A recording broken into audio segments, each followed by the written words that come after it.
March 15, 1945. The Greyhound bus station in Mobile, Alabama, hummed with the familiar rhythm of wartime travel as servicemen in various uniforms waited for their connections home. Outside, the afternoon sun cast long shadows across the segregated waiting rooms, one marked with faded paint for white passengers, another for colored. Inside the bus, bound for Montgomery, German prisoners of war in their distinctive uniforms with the letters PW stenciled on their backs settled into the comfortable front seats, chatting quietly among themselves as American guards stood nearby. They expected nothing different, having experienced weeks of surprisingly courteous treatment since their capture. Meanwhile, at the back of that same bus, Private First Class Isaac Woodard, Jr., wearing the uniform of the United States Army, with his combat infantry badge gleaming on his chest, prepared to board for what should have been a routine journey home.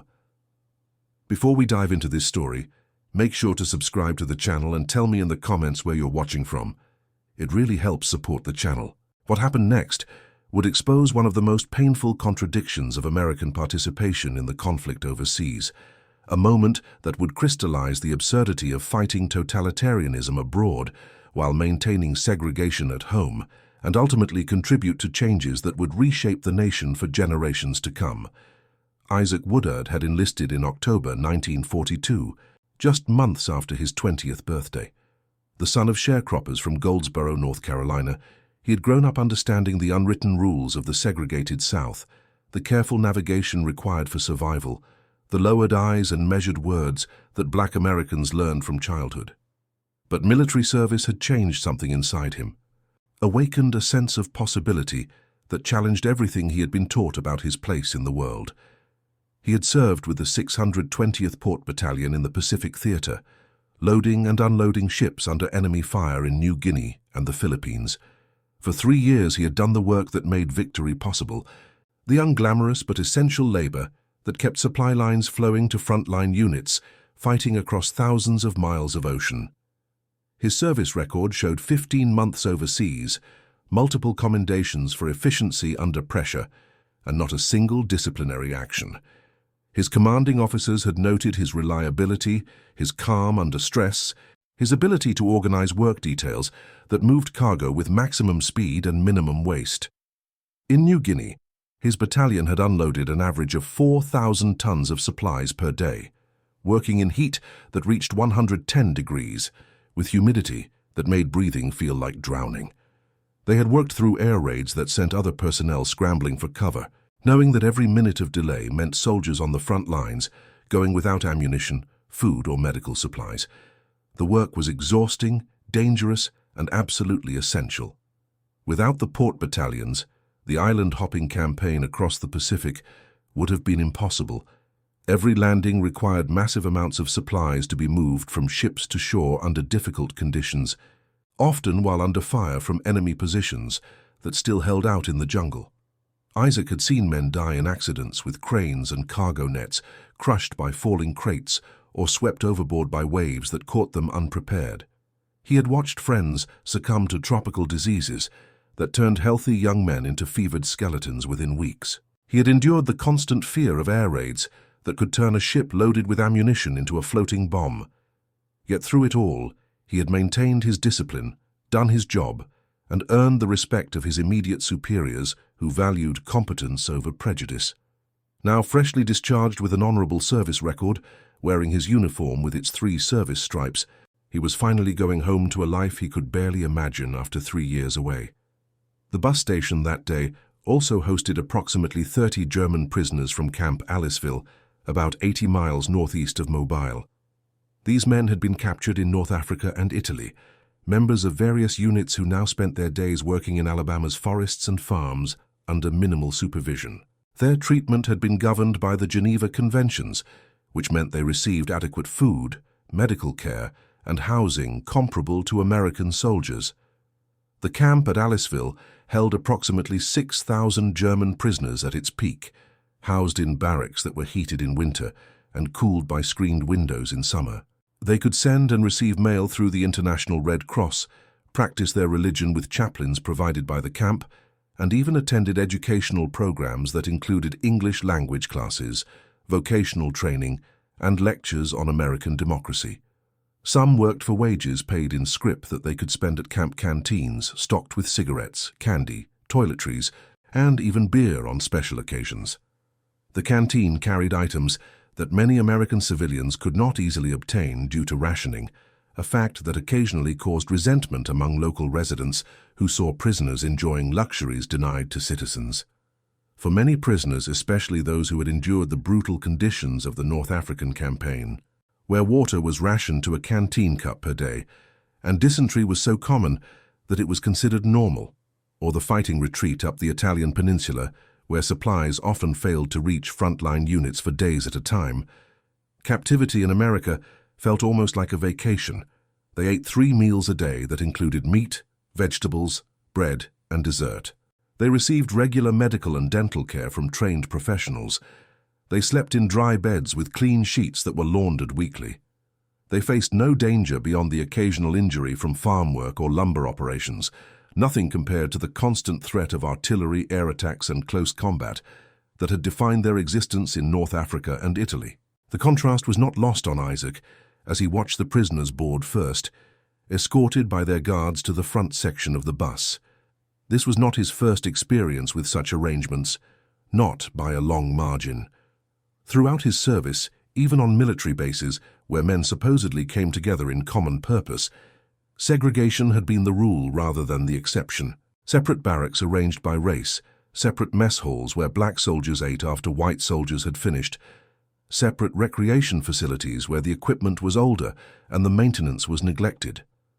Black soldiers had often performed the most dangerous and exhausting labor while being excluded from combat roles that offered advancement, recognition, and the respect that came with facing the enemy directly.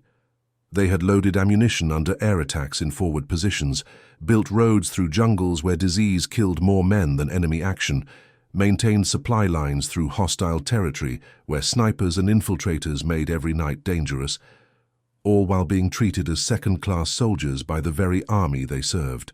Isaac had watched white soldiers with less experience and fewer skills receive promotions that were denied to black soldiers with exemplary records. He had seen black units accomplish missions that white units had failed to complete, only to see the white units receive the commendations and the press coverage. He had endured casual insults and deliberate slights from officers who made clear that they viewed black soldiers as inferior, regardless of performance or dedication. The military, despite its supposed meritocracy, reflected and reinforced the racial hierarchies of civilian society in ways both obvious and subtle, but something about this particular moment felt different, carried a weight that years of accumulated humiliations had somehow prepared him to recognize. Perhaps it was the fact that he was finally going home, officially a civilian again, despite wearing his uniform for the journey.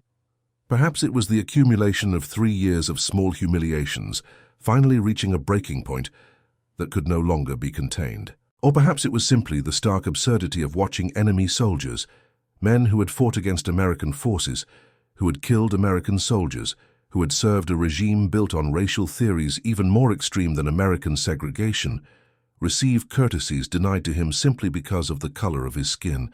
As he moved toward the back of the bus, following the unspoken rule that had governed his entire life, something inside him rebelled with a force he had not anticipated.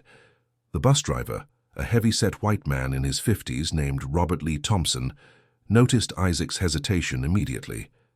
Thompson had been driving routes through Alabama and Mississippi for 15 years, long enough to have the routes memorized, to know which towns had lunch counters that would serve drivers, to understand the rhythms of seasonal travel and the patterns of passenger traffic.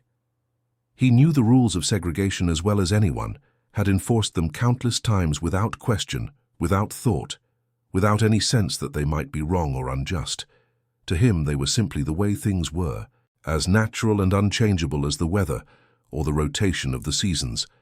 He had grown up in rural Alabama during a time when segregation was so complete, so unquestioned, that imagining any alternative seemed absurd. His father had been a sharecropper, his grandfather before him, living in a world where social hierarchies were rigid, and violation of those hierarchies could result in violence or economic ruin.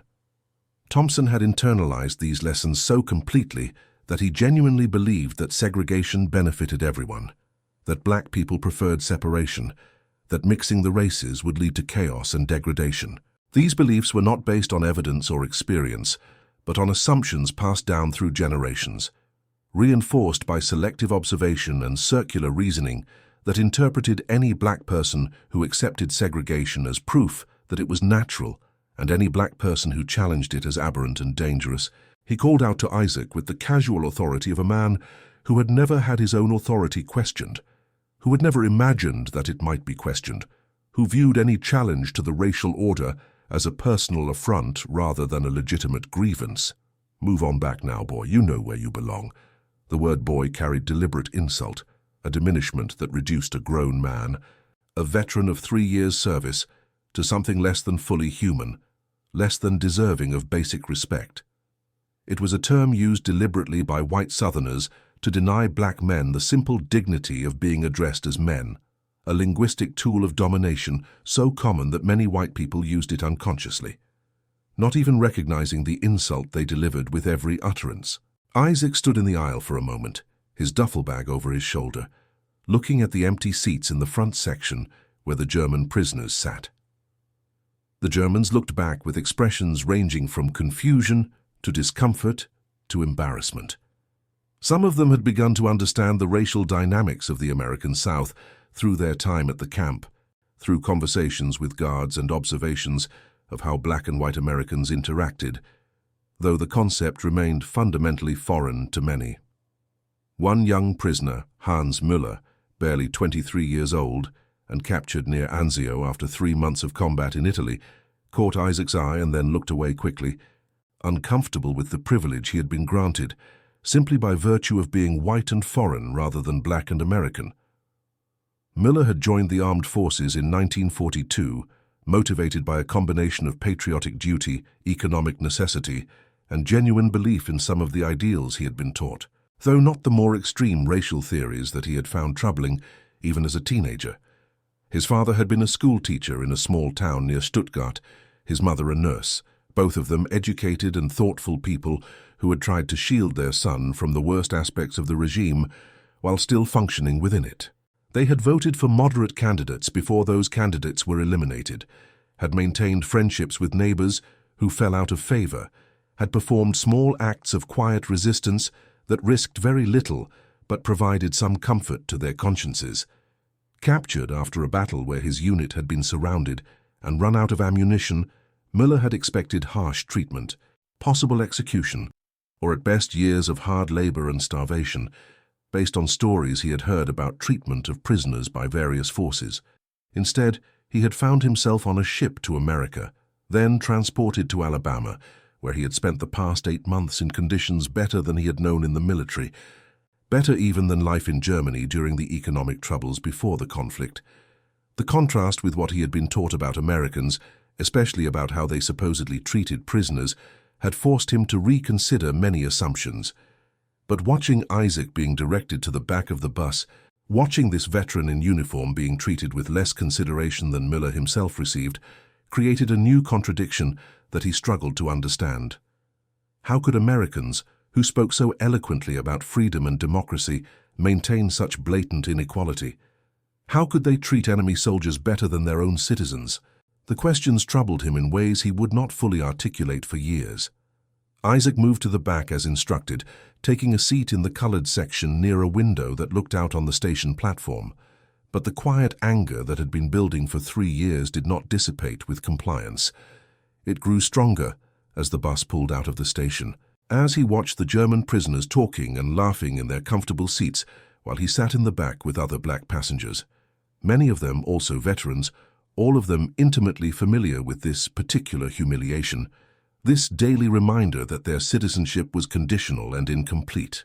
Sergeant Lloyd Davis sat across from Isaac, recognizing a fellow serviceman not just by the uniform, but by the way he carried himself, the particular bearing that military service created, the alertness and discipline that did not disappear with discharge.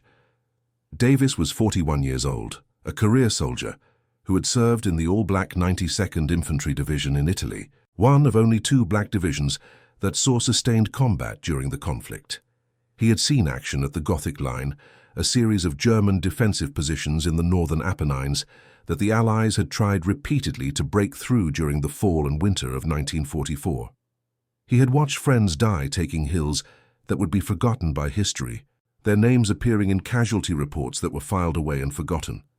He had earned a Bronze Star for valor during an action where his squad had held a crucial position against repeated counterattacks, suffering 70% casualties, but refusing to retreat. The medal sat in a drawer at home, never worn, because Davis understood that it meant nothing when he stepped off a military base. Nothing in the civilian world where a white man with no military service commanded more respect than a black man with a chest full of ribbons. He nodded to Isaac in silent acknowledgement, a gesture of solidarity that needed no words, that carried the weight of shared experience and mutual understanding. "First time back?" Davis asked quietly, keeping his voice low to avoid drawing attention from the front of the bus. Isaac nodded, still looking out the window. "Just got my discharge papers 3 days ago. Still trying to believe it's real, that I'm actually going home." "Where'd you serve?" "Pacific Theater, Port Battalion, New Guinea, Philippines, bunch of islands whose names I can't even pronounce. Spent 15 months moving cargo, mostly ammunition and fuel. Worked under air raids through tropical storms, in heat that would kill you if you didn't drink enough water. Lost 3 men to heat stroke, 2 to accidents with machinery, 1 to an air raid that caught us in the open. Never fired a shot at the enemy, but the work needed doing." Davis smiled slightly, a recognition of truth rarely acknowledged. "Hard work, that. Kept us fighting in Italy. We couldn't have held the line without the supplies you boys moved. Every shell we fired, every meal we ate, every gallon of fuel for our vehicles, all of it came through port battalions like yours. You did your part, don't let anyone tell you different." Isaac appreciated the recognition, but it did little to ease the burning sensation in his chest as he watched the German prisoners through the gap between the seats. One of them was reading an American magazine, Life or Look, apparently unbothered by the fact that he was a prisoner being transported through enemy territory. Another was eating chocolate from the Post Exchange, the military store that sold goods to American personnel and apparently also to prisoners. They looked relaxed, comfortable, almost content, like tourists on a holiday excursion rather than prisoners of war being transported to work details in the Alabama countryside. A third prisoner, older than the others, perhaps in his mid-30s, was writing in a small notebook, recording observations, or perhaps writing a letter to family back home. The scene would have been unremarkable except for the context, except for the fact that these enemy soldiers enjoyed freedoms and courtesies that were systematically denied to black American citizens. Isaac watched this man write and wondered what he was recording, what he thought about America and Americans, whether he recognized the contradiction that Isaac was experiencing so painfully in that moment. The bus made its way through the Alabama countryside, following Highway 31 through small towns and farming communities where cotton fields stretched to the horizon and pine forests lined the road. At each stop, the same ritual played out with mechanical precision. White passengers to the front, black passengers to the back, a dividing line as rigid as any battle formation, enforced not by law in most cases, but by custom so powerful that it might as well have been law. At a stop in a town called Evergreen, population 3,700, an elderly black woman tried to board with her groceries, 2 paper bags filled with goods purchased at the local market. The driver told her the colored section was full, and she would have to wait for the next bus, which would not arrive for another 3 hours, despite several empty seats in the front section that remained conspicuously vacant. She accepted this decision without protest, with the weary resignation of someone who had heard it countless times before, who understood that arguing would accomplish nothing except possibly getting her arrested for disturbing the peace or creating a public disturbance. She simply nodded, picked up her bags, and walked back into the station to wait, knowing that some of her purchases, particularly the ice cream she had bought as a treat for her grandchildren, would melt long before the next bus arrived. Isaac watched this exchange through the window and felt something break inside him, some last fragile hope that things might be different, that his service might have earned him some measure of respect, that the uniform he wore might count for something in the world he was returning to. For 3 years he had told himself that things would be different when he got home, that his service would matter, that the uniform he wore would mean something beyond the military base where it commanded automatic respect regardless of the wearer's race. He had believed, despite all evidence to the contrary, accumulated over 23 years of living in the segregated South, that fighting for his country would earn him the basic dignity of full citizenship, the simple courtesies that white Americans took for granted, without even recognizing them as privileges. He had imagined walking down streets in his hometown without needing to step off the sidewalk when white people approached, eating at restaurants without needing to use the back door and eat in the kitchen, traveling without calculating which establishments would serve him and which would turn him away. He had fantasized about the welcome home he might receive, the recognition for his service, the sense that his sacrifice and the sacrifices of his fellow black soldiers would finally force white America to acknowledge their full humanity and citizenship. These fantasies had sustained him through difficult days in the Pacific, through moments of fear and exhaustion when the work seemed endless and the danger seemed overwhelming. Now, watching an elderly woman be denied a seat while enemy soldiers rode in comfort, watching the casual cruelty of the system reassert itself as if nothing had changed, as if the past 3 years had never happened, he realized how naive he had been. The uniform meant nothing here. His service meant nothing here. The commendations and efficiency reports and Bronze Star recommendation that his commanding officer had written meant nothing here. To the bus driver, to the system the driver represented and enforced, Isaac was simply another black man who needed to remember his place, who needed to accept the limits that white society had placed on his aspirations and expectations, who needed to understand that military service, honorable discharge, exemplary conduct, none of it changed the fundamental fact of his race and the inferior status that race carried in American society. At the next stop in a town called Georgiana, population roughly 2,000 residents, Isaac made a decision that would change his life forever.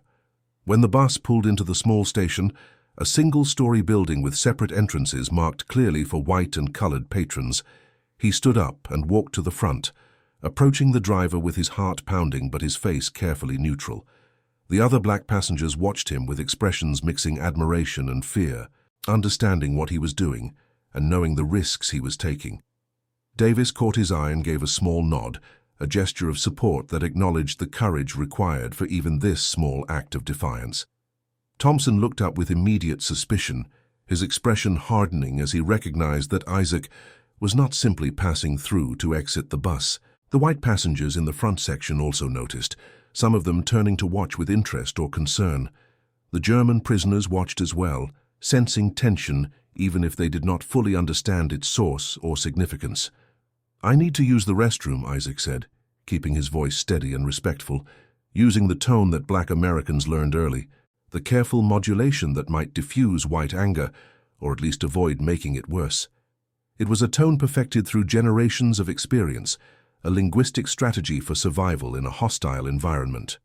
Thompson glanced at his watch, a gesture more theatrical than practical since he knew the schedule by heart, and had made this run hundreds of times before. "We got a schedule to keep. You should have thought of that before we left Mobile. Now get back to your seat."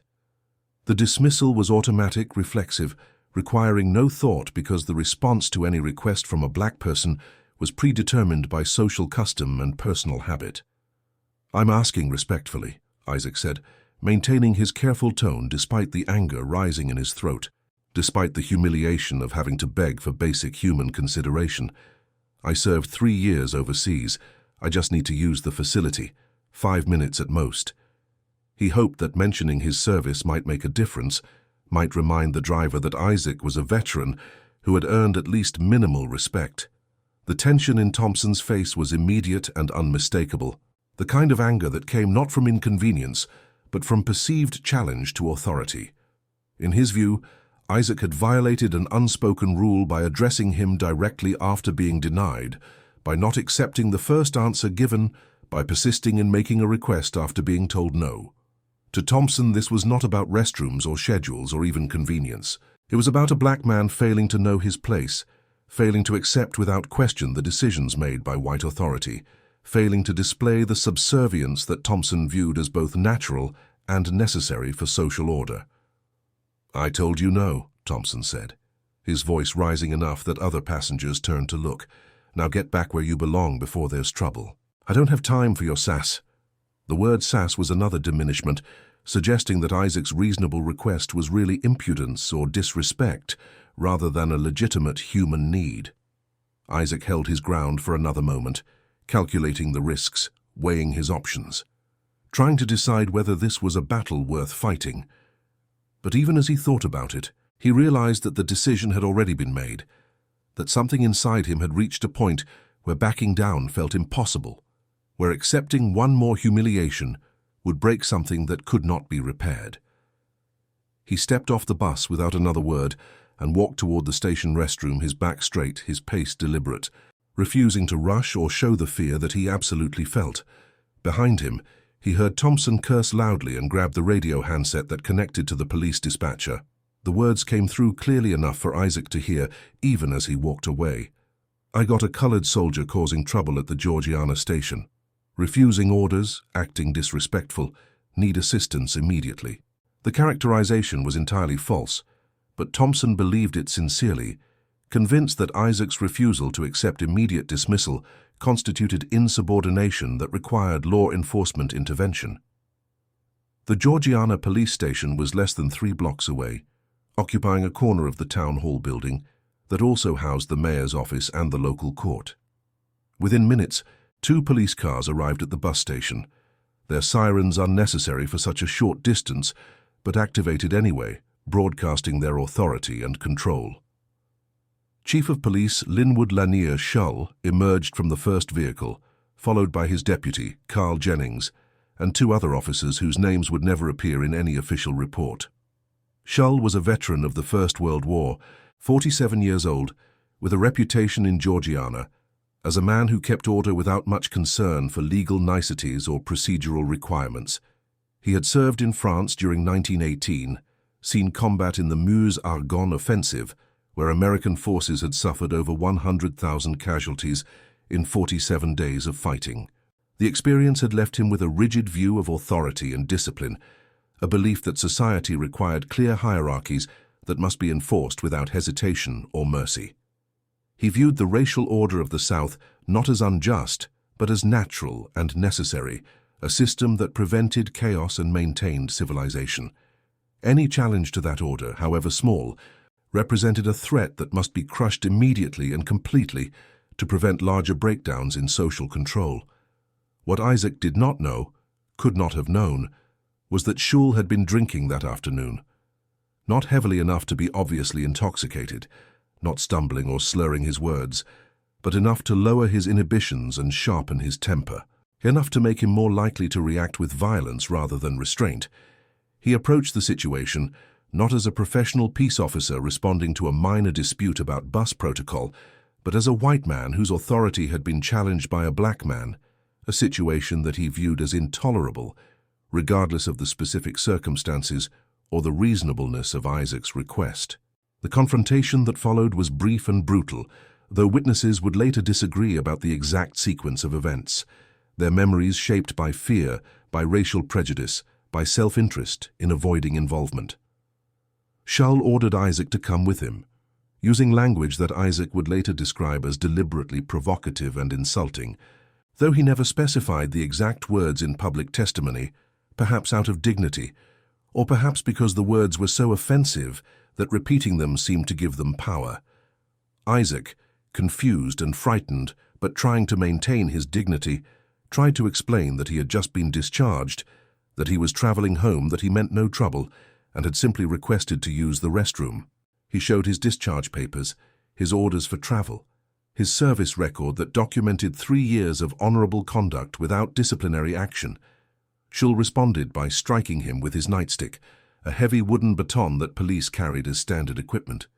The blow caught Isaac across the shoulder, hard enough to make him stumble backward and drop his duffel bag. When Isaac raised his hands to protect himself, a natural defensive reaction that any person would make when being struck, Shull interpreted it as resistance or even assault on an officer. He struck Isaac again, harder this time, across the face and head, blows that came with full force and clear intent to cause serious injury rather than simply to restrain or control. Other officers joined in, though their level of participation would later be disputed and would never be clearly established. What remained undisputed was that Isaac was beaten severely enough to fall to the ground, where the beating continued even after he posed no threat and offered no resistance. Witnesses from the bus, both white and black, watched in horror, but no one intervened. The German prisoners watched through the windows, some of them visibly disturbed by what they were seeing, recognizing the brutality as exceeding what any reasonable person would consider necessary or appropriate, but they were in no position to act, even if they had wanted to, constrained by their status as prisoners and by language barriers that made intervention difficult. Private James Crawford, the guard escorting the prisoners, stood frozen by his inability or unwillingness to challenge local police authority. Crawford was from Ohio, had enlisted in 1943, and considered himself progressive on racial matters. He had voted for candidates who spoke about equality, had black acquaintances in his hometown, believed himself to be free of the prejudices that dominated Southern society. But progressiveness in theory proved very different from action in the moment. He told himself that this was a local matter, that he had no jurisdiction over civilian police, that intervening might make things worse for Isaac, or create an incident that could reflect badly on the military. These rationalizations allowed him to stand aside while a fellow American soldier was beaten in front of him. Years later, in a letter to his sister written during a bout of depression brought on by memories of the conflict, Crawford would admit that watching that confrontation without acting was the greatest cowardice of his life. Worse than moments in combat when he had been paralyzed by fear. Because in combat, the fear was of death, while at the Georgiana station, the fear was merely of social disapproval and temporary inconvenience. He would write that he had failed Isaac Woodard more completely than if he had been the one wielding the nightstick, because his failure was a failure of moral courage rather than simply of malice or ignorance. Isaac was dragged to the police station 3 blocks away, semi-conscious and bleeding from facial injuries that would later be described by medical personnel as severe and life-threatening. What happened in that police station over the next several hours would never be fully documented. There were no witnesses besides the officers themselves, no official record of the interrogation or the reasons for continued detention, no documentation of the decision-making process that led to Isaac being held overnight rather than released or taken immediately for medical treatment. But when Isaac Woodard emerged the next morning, held overnight on charges of disorderly conduct and resisting arrest, he was blind. Schull had beaten him so severely, with particular attention to his face and eyes, that both of his optic nerves were permanently damaged beyond any possibility of repair. The medical evidence would later show that the damage was caused by repeated blunt force trauma directly to the eye sockets, the kind of deliberate targeting that went beyond any conceivable need for restraint or self-defense. At age 23, after surviving 3 years of service in a theater of operations where enemy action, tropical disease and equipment failures killed thousands of American personnel, after loading ammunition while under air attack and working through storms that sank ships and destroyed ports, after coming through it all without serious injury or illness, Isaac Woodard would never see again. The world that he had known through sight, the faces of family members he had thought about during lonely nights overseas, the landscapes he had dreamed of seeing again, all of it gone in a single night of violence inflicted not by enemy soldiers, but by American police in an American town. The irony was not lost on Isaac even in his pain and shock. He had survived 3 years in a war zone without serious injury, only to be permanently disabled, within days of returning home, not by the enemies he had helped defeat overseas, but by the racism he had hoped his service might somehow overcome. Back on the bus, which had finally been allowed to continue its journey after a delay of nearly 3 hours, the German prisoners witnessed the initial confrontation with reactions that would trouble some of them for the rest of their lives. Hans Miller, the young prisoner who had made eye contact with Isaac earlier, felt a deep sense of unease that went beyond simple discomfort. He had been taught throughout his education and military training that Americans were barbaric, that their society was crude and violent, that their claims about freedom and democracy were hypocritical lies designed to hide a brutal reality of exploitation and oppression. These teachings had been part of his education from childhood, reinforced through youth organizations, school curricula, and military indoctrination. But his experience as a prisoner had challenged those teachings in fundamental ways. The guards at Camp Aliceville had been fair, even friendly, treating prisoners with basic dignity and respect that contradicted everything Müller had been told. The American soldiers he had met, both guards and other personnel, had treated him as a human being rather than an enemy to be despised or abused. Some had shared cigarettes and chocolate, talked about their own lives and families, shown photographs of wives and children and homes they missed. One guard, a young man from Wisconsin who had been a teacher before the conflict, had lent Müller books and discussed literature and philosophy during long evening shifts when the camp was quiet. These interactions had shown Müller a side of Americans that contradicted the propaganda he had absorbed. Müller had begun to believe that perhaps the propaganda had been wrong, that perhaps Americans were not the monsters he had been taught to fear, that perhaps their ideals about human dignity and democratic equality were more than just cynical propaganda. Watching a veteran be dragged away by police for requesting to use a restroom, watching that veteran beaten in full view of dozens of witnesses who did nothing to intervene, forced Müller to reconcile these contradictions in ways that would shape his understanding of America and human nature for the rest of his life. The Americans who had treated him kindly were real, their decency genuine. The Americans who had beaten Isaac Woodard were also real, their cruelty undeniable. Both existed within the same society, the same culture, the same moment in history. Understanding how that was possible, how good people could coexist with brutal systems of oppression without seeing the contradiction or feeling compelled to intervene, would become one of the central questions of Müller's intellectual life in the decades that followed his return to Germany. The story might have ended there, another forgotten act of racial violence in the segregated South, one of countless incidents that occurred daily throughout the region and were rarely reported outside the immediate community, except for the intervention of several people who refused to let it be forgotten. Isaac's family, upon learning what had happened, contacted the National Association for the Advancement of Colored People, whose leadership recognized the symbolic power of his case. Here was a veteran, honorably discharged just days earlier, permanently disabled not by enemy action, but by American police in an American town. The contrast between his treatment and that of the German prisoners on the same bus made the story even more powerful, even more useful as a tool for demonstrating the contradictions inherent in American society.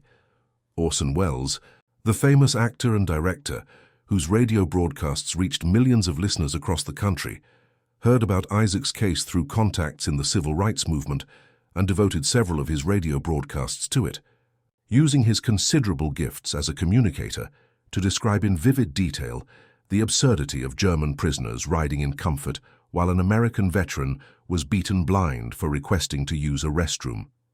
His broadcasts generated thousands of letters to the Department of Justice demanding an investigation and prosecution. The volume of mail was sufficient to force the department to take action, even though federal civil rights prosecutions were extremely rare and politically controversial. President Harry Truman read about the case in newspaper reports and was reportedly outraged. Truman, despite his own complicated views on race, shaped by a Missouri upbringing and political career that required accommodation with Southern segregationists, recognized the fundamental injustice of Isaac's treatment. He ordered the Department of Justice to investigate and prosecute those responsible, a directive that carried significant political risk given the importance of Southern Democrats to his political coalition. This was extraordinary. Federal prosecution of local police officers for civil rights violations was virtually unheard of in 1946. The legal framework for such prosecutions barely existed, with most civil rights protections dating from Reconstruction having been weakened or eliminated by subsequent court decisions. The trial of Linwood Scholl took place in federal court in Columbia, South Carolina, in November 1946. The prosecution presented medical evidence of Isaac's injuries, testimony from witnesses who saw him being dragged into the police station, and expert analysis proving that his blindness was caused by severe trauma to his eyes, consistent with repeated blunt force impacts, The defense argued that Shull had acted in self-defense, that Isaac had been drunk and violent despite no evidence of intoxication, that any injuries were the result of necessary force to subdue a dangerous criminal who posed a threat to officers and public safety. The all-white jury deliberated for 30 minutes before returning a verdict of not guilty. The speed of the deliberation suggested that little actual consideration had been given to the evidence, that the verdict had been predetermined by racial loyalty and conviction, that white police officers must be protected from prosecution for actions taken against black people, regardless of the circumstances. Shull walked out of the courthouse a free man, greeted by supporters who viewed him as a defender of Southern tradition against federal interference and Northern agitation. Isaac Woodard, sitting in the courtroom unable to see the faces of those who had refused him justice, heard the verdict and wept silently, the tears running down his scarred face, unseen by anyone present. But the acquittal, rather than ending the story, amplified it. The speed of the jury's decision, the obvious injustice of the verdict, the celebration of Shull's acquittal by portions of the white community, all of it crystallized for many Americans the fundamental contradiction at the heart of their society. How could a nation that had just defeated totalitarianism abroad tolerate such injustice at home? How could soldiers who had fought for freedom be denied basic human dignity because of their skin color? How could a system that claimed to represent democracy and equal justice produce such obviously unjust outcomes? These questions resonated with many Americans, white and black, who had previously accepted segregation as unfortunate but inevitable, or had simply not thought deeply about its implications and consequences. For President Truman, the Woodard case became a turning point in his thinking about civil rights. Historians would later document, through examination of his papers and interviews with advisors, that Truman cited it specifically in private conversations as one of the key events that convinced him to act on civil rights despite the political risks. In 1948, 2 years after Isaac's blinding, Truman issued Executive Order 9981, desegregating the United States military. This was the first major federal civil rights action since Reconstruction, the beginning of a process that would eventually dismantle legal segregation across American society. The order faced fierce resistance from military leadership, particularly in the Army, where generals argued that integrated units would be less effective, that white soldiers would refuse to serve alongside black soldiers, that centuries of tradition could not be changed by executive fiat from politicians who did not understand military culture and requirements. But Truman insisted, threatening to replace commanders who refused to implement the order, using his authority as commander-in-chief to force compliance despite institutional resistance. The process took several years to complete, with full integration not achieved until the early years of the Korean conflict. But the order represented a fundamental break with past practice and a commitment to a different vision of American military culture. The results proved the opponents wrong. Integrated units in Korea performed as well or better than segregated units had in World War II, with studies showing no decrease in effectiveness and some evidence of improved performance due to better utilization of personnel. White and black soldiers discovered that shared danger and shared purpose created bonds stronger than racial prejudice, that competence and courage came in all colors, that the artificial barriers that had seemed so important in garrison melted away under combat conditions. The military, once a bastion of segregation, second only to the Deep South itself, became one of the most integrated institutions in American society, a model that would influence the broader civil rights movement of the 50s and 60s. Hans Müller, the young German prisoner who had witnessed Isaac's initial confrontation with the bus driver and the police, returned to Germany in 1947 as part of the general repatriation of prisoners that followed the end of hostilities. He carried with him a complicated set of memories about America, conflicting impressions that would shape his understanding of the country and its people for the rest of his life. He had experienced surprising kindness from many individual Americans, particularly the guards at Camp Aliceville, who had treated him with basic human decency and respect, despite being enemy soldiers. He had conversations with Americans about literature, philosophy, politics, discovering that many of them were thoughtful and well-meaning people who genuinely believed in the ideals their country proclaimed. But he had also witnessed the brutal treatment of Isaac Woodard, seen the casual cruelty of segregation, understood that American democracy had profound limitations that contradicted its stated ideals in fundamental ways. He had watched German prisoners receive better treatment than Black American veterans, seen the contradiction that Americans themselves seemed unable or unwilling to acknowledge. Years later, in a letter to an American friend he had made during his captivity, a guard who had remained in contact through the mails, Müller wrote about that day on the bus. He described his shame at accepting the front seat, his failure to speak up when Isaac was dragged away, his gradual understanding that privilege unearned is still privilege accepted, and that silence in the face of injustice makes one complicit in that injustice. He noted the bitter irony that he, an enemy soldier who had fought against American forces and who had killed American soldiers in combat, had received better treatment than an American veteran simply because of the color of their skin. The letter ended with a question that would haunt Müller for the rest of his life. How many Isaac Woodards must there be before a nation recognizes the contradiction between its values and its actions? How many individual tragedies must accumulate before they catalyze systemic change? And what does it say about human nature that such tragedies are necessary to force people to see injustices that should be obvious to anyone with functioning moral sensibilities? Isaac Woodard himself lived until 1992, dying at age 73 in the Bronx, New York, where he had moved to be closer to family and veterans services that could provide support for blind veterans. He never regained his sight. The damage to his optic nerves was so complete that not even the advances in medical technology over the subsequent decades could offer any hope of restoration. He learned to navigate the world through sound and touch, developing an acute sensitivity to auditory cues that allowed him to move through spaces with surprising confidence. He developed relationships through conversation rather than eye contact, learned to read people through their voices and their words rather than their expressions and body language. He found purpose in speaking about his experience to church groups, veterans organizations, and civil rights activists who saw his story as emblematic of larger injustices. In interviews late in his life, conducted by historians and journalists interested in documenting his experience, Isaac spoke without bitterness about what had happened to him. He acknowledged the pain, the anger, the sense of betrayal that had consumed him in the years immediately following his blinding. He described the depression that had nearly destroyed him, the sense of meaninglessness that had accompanied his loss of sight and his inability to pursue the life he had planned. But he also expressed a kind of hard-won wisdom about the nature of progress, a mature understanding that change often comes from tragedy, and that individual suffering can contribute to collective advancement.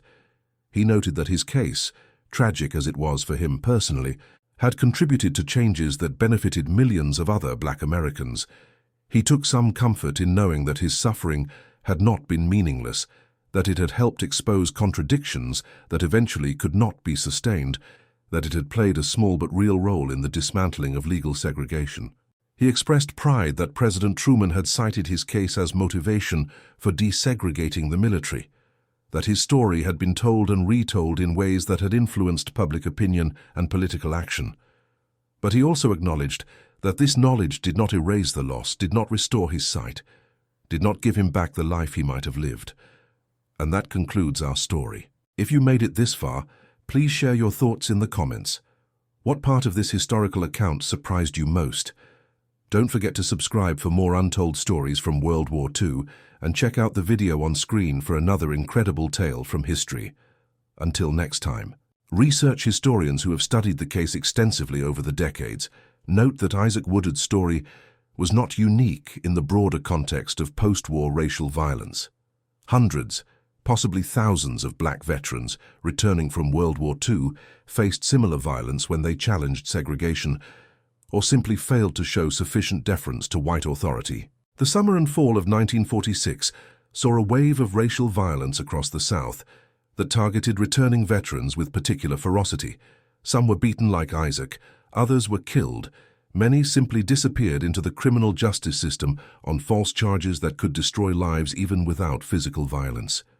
What made Isaac's case different was not the violence itself, which was tragically common, but the fact that it became public, that powerful people took up his cause, that it contributed to meaningful change at the highest levels of government.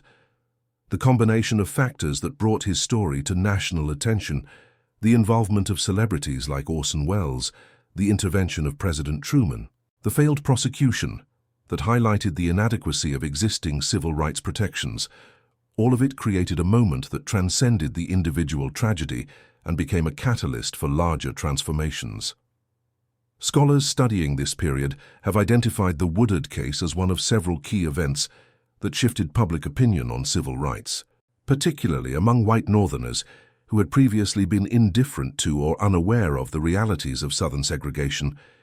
The image of a veteran in uniform being beaten blind, the contrast with the treatment of German prisoners, the obvious injustice of the trial verdict, all of it created a narrative that was difficult to ignore or rationalize away. Public opinion polls from the late 1940s show measurable shifts in white attitudes towards civil rights, with significant percentages citing cases like Isaac's as changing their views. The German prisoners who rode that bus returned to a Germany that had been thoroughly defeated, its cities in ruins from Allied bombing campaigns, its economy shattered, its population facing hard questions about collective guilt and responsibility for atrocities committed in their name. Many of them had supported the regime that started the conflict, had believed the propaganda about racial superiority and national destiny, had participated in actions large and small that contributed to crimes against humanity. Their comfortable treatment as prisoners in America stood in sharp contrast to the treatment received by American, British, and especially Soviet prisoners in German camps, where starvation and abuse were routine and survival rates were appallingly low. This contrast was not lost on American officials who made decisions about prisoner treatment.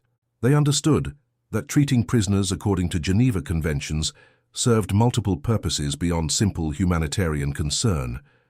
It encouraged surrender by demonstrating that capture did not mean death or torture. It demonstrated American values and commitment to international law, and it created moral authority that justified American criticism of enemy conduct. But the juxtaposition with domestic racial injustice created a contradiction that became increasingly difficult to defend as the civil rights movement gained strength and as America's position as leader of the free world made such contradictions particularly embarrassing on the international stage. Soviet propaganda made extensive use of cases like Isaac Woodard's to challenge American claims of moral superiority during the early Cold War. Communist publications circulated stories of racial violence in America, using them to argue that American democracy was a facade that hid exploitation and oppression, little different from what the Americans accused the Soviets of practicing. This propaganda was effective in many parts of the world, particularly among colonized peoples in Africa and Asia, who saw parallels between their own experiences of discrimination and the treatment of Black Americans. American diplomats and policymakers understood that racial injustice at home undermined American credibility abroad, creating practical foreign policy reasons for civil rights reform beyond moral considerations. The bus itself, the physical vehicle that carried both German prisoners and Isaac Woodard on that March day in 1945, continued in service for several more years before being retired and sold for scrap. No one thought to preserve it as a historical artifact, to mark it as the site where this particular moment in history unfolded. It was just another bus, one of thousands operating in the segregated South, distinguished only by the terrible event that occurred during one of its routine runs. But the metaphor of that bus, with enemy prisoners in front and an American veteran in back, became powerful in civil rights discourse over the subsequent decades. Activists used the image to illustrate the absurdity of segregation, the way racism perverted American values and contradicted the nation's stated commitment to democracy and human rights. The story appeared in speeches by Martin Luther King Jr. and other civil rights leaders, in articles and books analyzing American racial history, and later in history, textbooks that sought to convey to new generations the realities of segregation. The image was particularly effective because it was so concrete, so specific, so obviously unjust, that even people inclined to defend segregation found it difficult to rationalize. The legal framework that failed Isaac Woodard eventually evolved through a series of court decisions and legislative actions that expanded federal protection for civil rights. The Civil Rights Act of 1964, the Voting Rights Act of 1965, and subsequent legislation created federal protections that made cases like his less likely, though not impossible. The all-white juries that routinely acquitted white defendants in cases involving violence against black people became illegal through Supreme Court decisions that enforced constitutional guarantees of equal protection. The separate facilities that had been enforced on that bus were outlawed by federal legislation that banned discrimination in public accommodations. The casual violence that had been tolerated as long as it was directed at black people became prosecutable under federal law that recognized civil rights violations as federal crimes. But these changes came too late for Isaac. By the time the civil rights movement achieved its major legislative victories in the mid-1960s, he had been blind for 2 decades. He experienced the changes through description rather than sight, heard about the March on Washington and the passage of the Civil Rights Act, but could not see the integrated schools or the black faces in positions of authority that these changes made possible. His sacrifice contributed to a world he could only imagine, changes he could understand intellectually but not experience visually. In 2004, 59 years after the incident that changed his life, the Army formally recognized the injustice done to Isaac Woodard in a ceremony that acknowledged both his service and the wrong he had suffered. Military officials presented his family with medals and commendations that acknowledged his honorable service and expressed institutional regret for the failure to protect him from the violence he experienced. The gesture was largely symbolic. Isaac himself had died 12 years earlier, and no amount of recognition could restore his sight or give him back the life he might have lived. But the ceremony mattered nonetheless, as a formal acknowledgement that what happened to Isaac Woodard was not just unfortunate but wrong, not just a personal tragedy, but a national shame that reflected failures at every level of American society.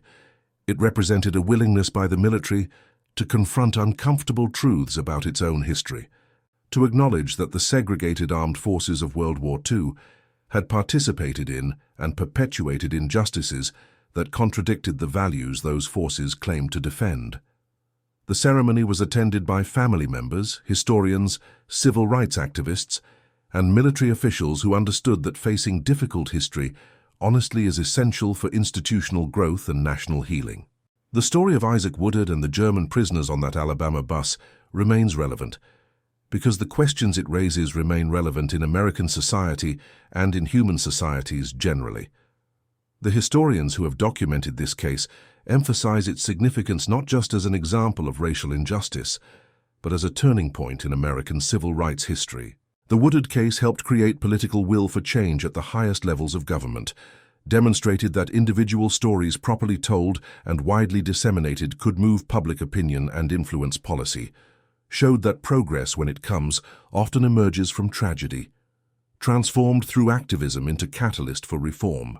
The case became part of a larger narrative about how America slowly and painfully confronted the contradictions between its stated ideals and its actual practices, how pressure from below and enlightened leadership from above combined to produce changes that seemed impossible to previous generations. Isaac Woodard's experience also highlights the particular betrayal felt by black veterans who had served their country faithfully only to return home to continued oppression and violence. The military service created expectations of equal treatment that segregation denied in the most brutal ways. The uniform that should have represented honor and respect became instead a symbol of hypocrisy, a reminder that citizenship for black Americans remained incomplete and conditional even after they had risked their lives in service to their country. This betrayal radicalized many black veterans who became leaders in the civil rights movement, understanding from personal experience that change would not come through patience and deference, but only through sustained resistance and organized activism.